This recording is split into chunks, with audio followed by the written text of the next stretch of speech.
Bonjour, je suis Bernard de la cuisine de Bernard.com, aujourd'hui chez les Rennes, et nous allons préparer les bacci di dama, une spécialité italienne à base de noisettes, poudre d'amande et de gianduja. Pour les bacci di dama, on va avoir besoin de sucre en poudre, semoule, de la farine de blé, du beurre doux, de la poudre de noisette et de la poudre d'amande. Et les bacci di dama étant garnis de gianduja, on peut le faire maison avec de la pâte de noisette maison ou on peut l'acheter et mélanger à moitié avec du chocolat fondu. On va simplement mélanger le sucre, la farine, la poudre d'amande et la poudre de noisette. Là, j'ai une poudre de noisette grise et le beurre.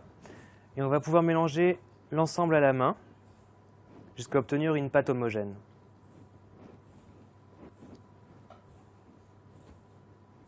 Si l'on souhaite avoir des bacci di dama tous identiques, on peut peser les boulettes et pour 15 g de pâte, on obtiendra de parfaits bacci di dama.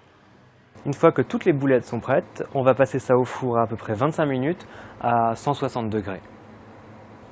Les bacci di dama sont cuits, il ne reste plus maintenant qu'à les garnir avec le gianduja. Pour préparer le gianduja qui vient du Piémont, on va mettre 200 g de pâte de noisette avec 100 g de chocolat fondu. Il faut savoir que les bacci di dama sont originaires du Piémont, au nord de l'Italie, et pour être au plus proche des traditions, si l'on souhaite, on peut faire le gianduja maison, donc avec la pâte de noisette maison. Et pour faire une pâte de noisette, il suffit de prendre l'équivalent de 200 g de noisettes, de les faire griller au four pendant 10 minutes à 200 degrés, de rajouter le même poids en sucre glace et de mixer le tout jusqu'à obtenir une pâte. Le chocolat est fondu, on rajoute la pâte de noisette, ici elle est maison. On mélange.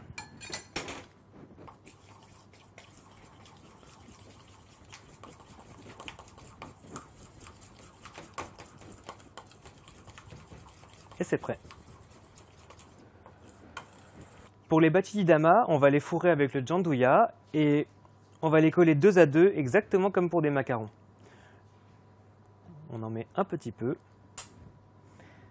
et on ferme.